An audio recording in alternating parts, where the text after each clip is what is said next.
everybody, my name is Luke Mar and this is Haute Mode, and today on Haute Mode we are going to be reacting to the Emmys 2020 virtual digital red carpet that happened. So the entirety of the Emmys was digital. It was pretty much just a gigantic Zoom call, which I didn't watch because, no offense, you have to pay me to go on Zoom. Otherwise, I'm not interested.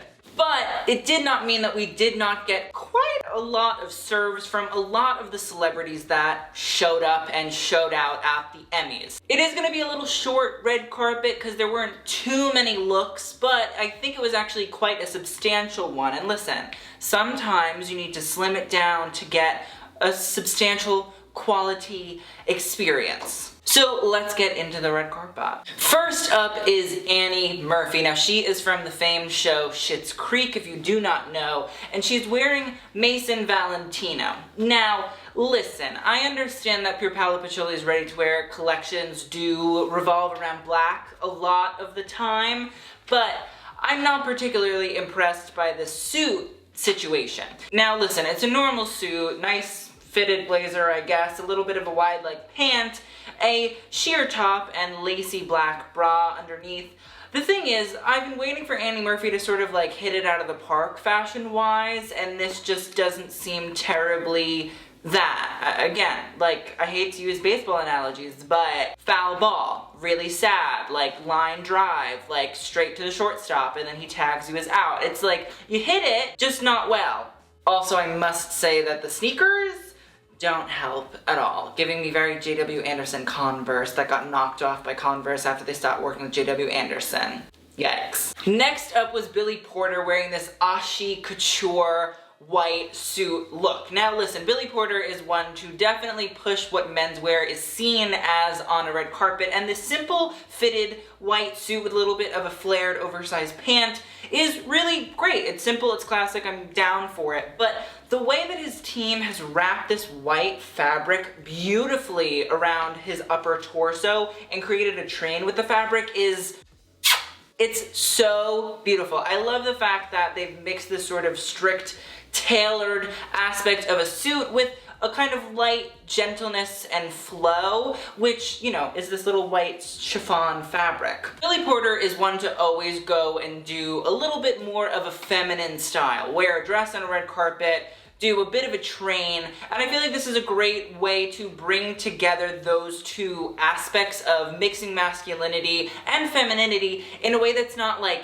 campy and costume, because that sometimes is where Billy's outfits go. This to me is just so ethereal. This could be worn on the cover of a magazine, this could be worn on the beach at Malibu. Like, it is just a stunning, classic, beautiful piece of work that I'm obsessed with. And I have to say, the tiny little Rick Owens boot heel detail is exactly what I needed to bring this all together. It is classic, clean, elegant.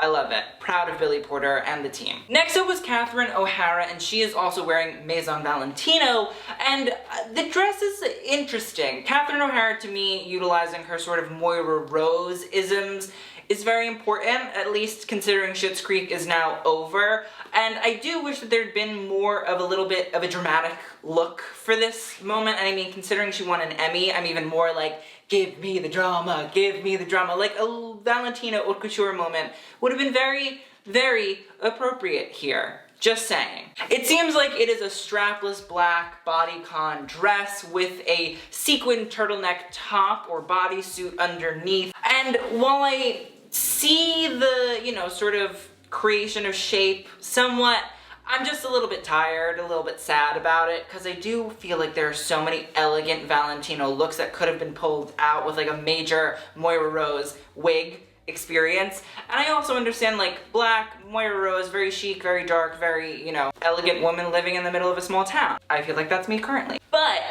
I just don't feel like that was hit here. I don't feel like it was amazing. I don't feel like it was wonderful. I don't feel like it channeled the Moira Rose that we know and that we love. And I'm expecting a little bit better from this experience. But happy for Catherine O'Hara regardless. Next up is Cynthia Erivo, and she is wearing Versace. And I know you're all gonna say, Luke, what's wrong with you? What's going on?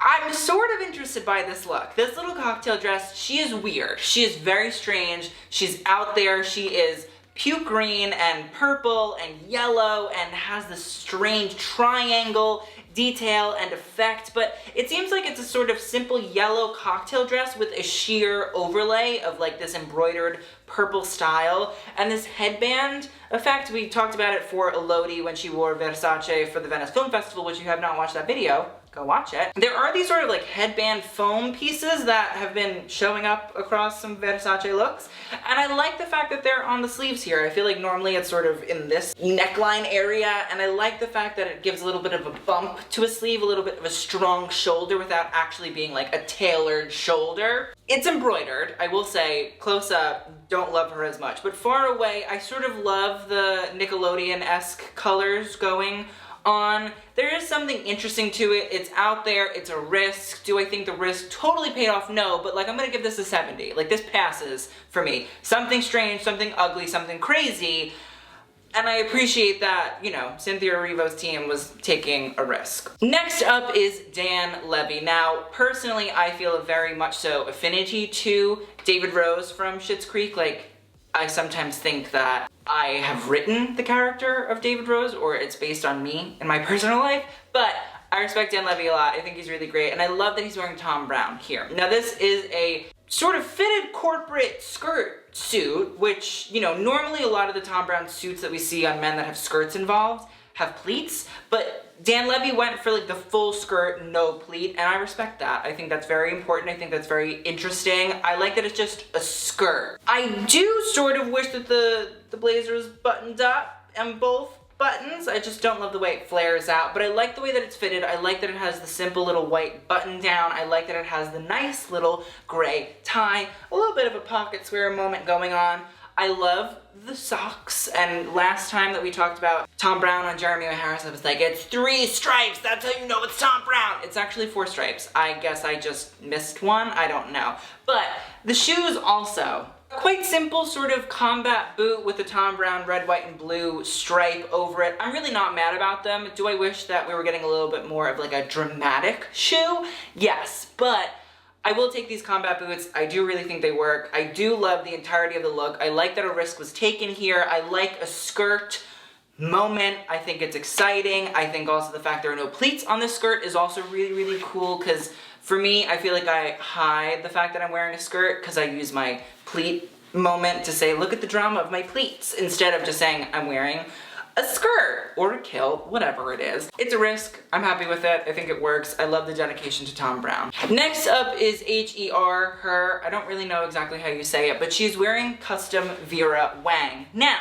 at first I was like, oh, this is a Qipao or Cheongsam, which is a traditional Chinese garment from the 1920s, and I believe it originated in Shanghai. But then I was looking, and the fact that there are these slits and it's more of like a tunic style with a pant underneath is also making me wonder if it's in fact an ao dai, which is a traditional Vietnamese style, which essentially is sort of like a tunic with pants. So is it cultural appropriation? I don't know that conversation yet. I know normally when white people wear things like that, it's cultural appropriation, but I don't know how that extends to other people of color. But I will talk about the look regardless. I love the beauty of this pink embroidered or woven fabric with the flowers on it. I'm not obsessed with the flowers. I will say I wish there was a little bit more of an exciting design, and I feel like the fact that the flowers are a bit muted by this bright sort of punchy pink is a little bit sad. But this neon orange piping on the collar and the sleeves and the tunic, I think it's beautiful. I think it's really, really gorgeous, and I wish that that color orange had sort of been worked into the actual print or motif on the actual fabric a bit more. I feel like that could have been a little bit more exciting. It could have let the floral sort of punch itself out. But overall, I'm interested in it. I'd like to know more about the ideas and dynamics of cultural appropriation in this situation. I'm not an expert. I do not know enough about it, so I shan't speak on it. But it's an interesting look. Most definitely. Next up is Issa Rae, and she is wearing Sergio Hudson. Now, I did just recently see images of Issa Rae in like Loewe and J.W. Anderson, I think, and I'm wondering where like that was here. Listen, it's not a awful look. It's an orange, which I think looks nice on her. I'm interested by the sharp shoulders, and the cutout details here at the midsection is fine, but I don't like the little fabric balls that are hanging off, you know, piping the cutout and the sort of mid section at the bodice here. It's sort of strange to me and I don't really enjoy it. And the skirt's like fine, but I want Issa Rae to have like a moment, like a fashion moment. And I feel like seeing her in Loewe and J.W. Anderson, I'm like, oh, well, this is possible. This is happening.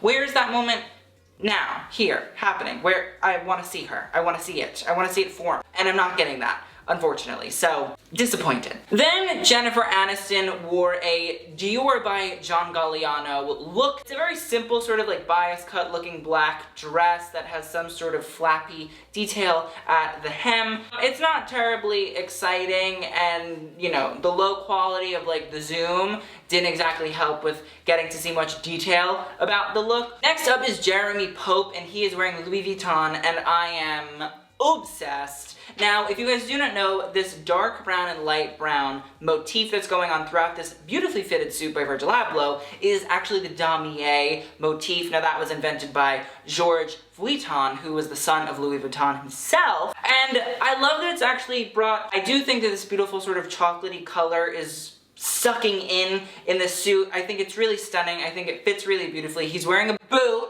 Virgil is listening. Virgil is paying attention. We love to see a boot. It's simple, it's easy, it's elegant, it's referential back to the history of Louis Vuitton. Like, I'm really not mad about it. I saw this and I was like, beautiful, stunning, gorgeous menswear. This is what we need. Thank you. Next up is Kerry Washington, and she is wearing an Oscar de la Renta cocktail dress in this interesting floral. Now, this has some sort of rose-wrapped detail. I feel like we initially were seeing this at Alexander McQueen quite a while ago, and I guess that Fernando Garcia and Laura Kim at Oscar sort of have adapted that as well for them. It's not the most interesting thing I've ever seen. I feel like there are some better looks from Oscar that could have definitely made it on Kerry Washington's body, like bing bing, bing bing, bing bing, bing bing. There just are some more interesting ones that I feel like we could have seen.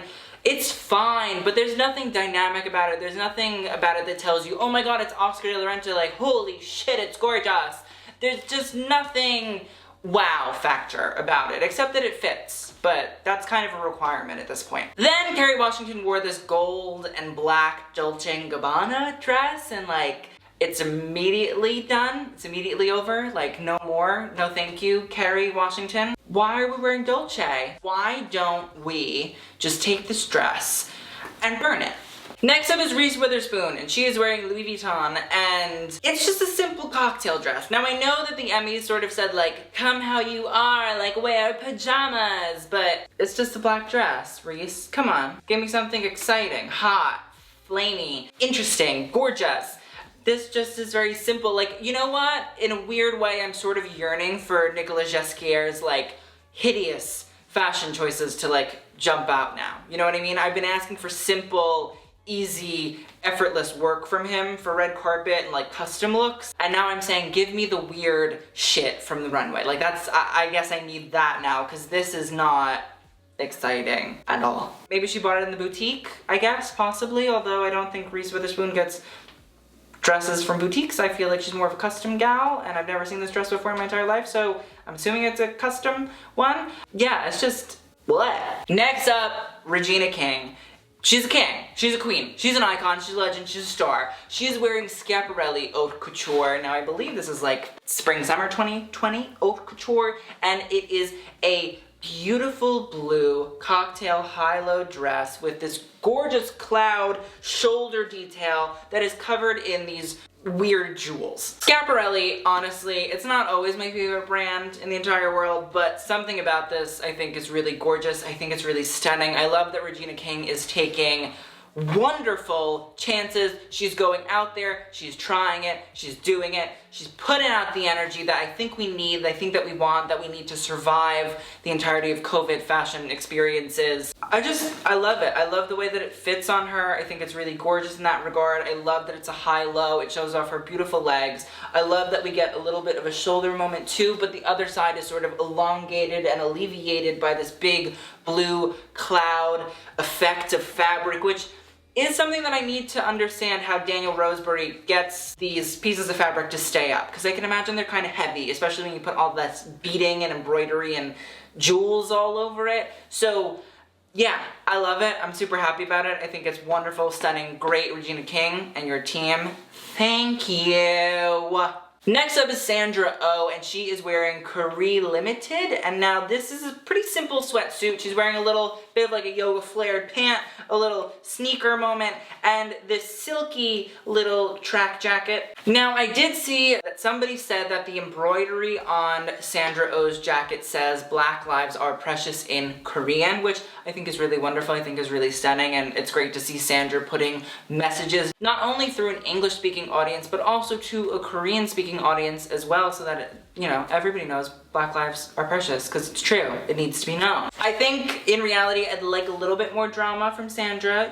Listen, she's part of Killing Eve, you know what I mean? There are looks so heavily involved in that show, it's sort of like in the DNA that I expect it, but I understand Sandra was probably one of the only ones that said, you asked me to wear pajamas, I'm gonna wear pajamas. You're welcome. You asked for it, you deal with it. So I'm not gonna be mad about it. I understand that's what was asked of them, but everybody else sort of didn't do that. So Sandra might be feeling a little bit not dressed up enough, but it's fine because I think the messaging coming across is very important and we love to see it. Next up is Shira Haas, and this Chanel outfit is unorthodox. It is hideous, it is terrible, it is gross, there's nothing exciting about it, and I'm really sorry because I really like Shira Haas, I think she's great. And the bodice of florals that is just, ugh, it looks like fungus growing off of her breast. The belt, why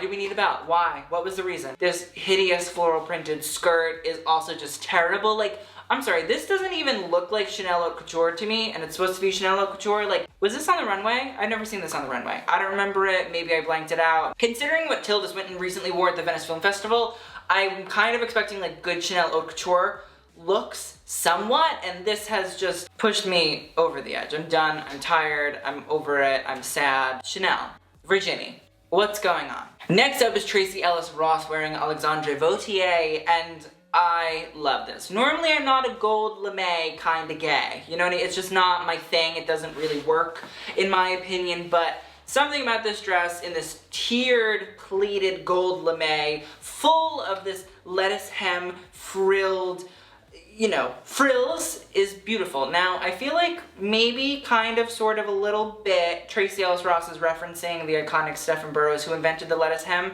and the lettuce hem is this little curly hem that Stephen sort of did in the 1970s. It's wonderful, it's iconic, and it's showed up in fashion so many times. And something about this gold pleat is wonderful. It definitely does look a little bit like a gold wrapper, but I think she pulled it off really well. And the thing is, Tracee Ellis Ross never is boring. She never is tired, she's never old, she never just does the same thing over and over again. It's always something different, it's always something a little bit exciting, it's always a little something out there, and I really respect that, I love that. I think her team is brilliant in that regard, and I think she's a brilliant fashion, little up-and-coming icon for really pushing the boundaries quite often. So, loved Tracee. We stand. Next up is Yahya Abdul-Mateen II, and now, in the words of Paris is Burning, it is well known that a man do wear an evening bag when he goes to the Emmys, and I love this. He's wearing Louis Vuitton in this striped suit. It fits well. I'm not obsessed with the stripes, it's simple, it's easy. I do sort of wish that I was getting more of like a Pierre Moss moment from Yahya. I feel like it would be like cute, hot, sexy, wonderful, gorgeous. But I like the fact that we brought in a bag, especially because Louis Vuitton is a brand that is so well known for its bags. Oftentimes men are sort of like ridiculed for wearing bags. Like if they wear a Merce, it's like, oh, he's wearing a Merce, which is a man purse if you did not know. I think that it's cool that there's a really cool, simple, easy peasy bag, and I think men deserve to be able to wear bags. Like, I wear a bag often because you know what? I can't hold my phone and my wallet and my keys and everything else that I need just in like pockets. It doesn't always work. Sometimes you do need a bag. I like that Yahya is doing it. He's making it a little bit, more acceptable for men to wear bags. Next up is Yara Shahidi, and she is wearing Prada. Now, Prada custom pieces are very strange, very weird, but Yara also is a Prada girl oftentimes. Now this beaded sort of grid style strapless gown, very different, very cool. But the interesting thing, I can't really tell if it's part of her hair or if it's part of the dress. There is this sort of like feather bib that is covering her torso.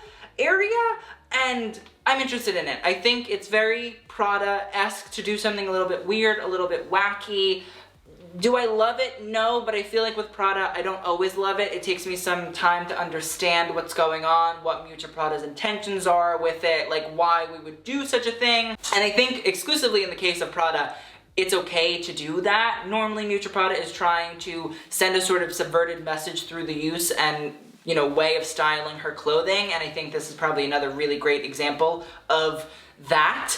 I don't know why there's a feather booby bib, but there's a feather booby bib, and I'm interested and I want to know more. So please tell me, Miuccia. Please tell me. Finally, the queen of the night, Zendaya. Icon, legend, star, you know, history maker. We love, we love, we love. And you know what? She's literally a fashion icon. She's changing the game. She has no problem wearing the girls and turning it out every single time that you see her. She really, truly does. She is like Tracee Ellis Ross in the regard that they just take risks and they don't really care what anybody thinks about the risks that they've taken, and then the risks usually pay off. So she's wearing this black and purple moire Christopher John Rogers gown. Now, I believe this is called the strawberry dress, and I believe it's called the strawberry dress because of the shape of the skirt that sort of juts out in like a little mini sort of pannier style and comes down and sort of ends in a tight little experience at the shin. I love the belt. I think it's beautiful. And then here's my thing. Now you're probably gonna say, Luke, you just hated that belt on Shira Haas. I think a thicker belt at the waist is always smarter than a thinner one, and this is especially thick, like this is like a band sort of experience.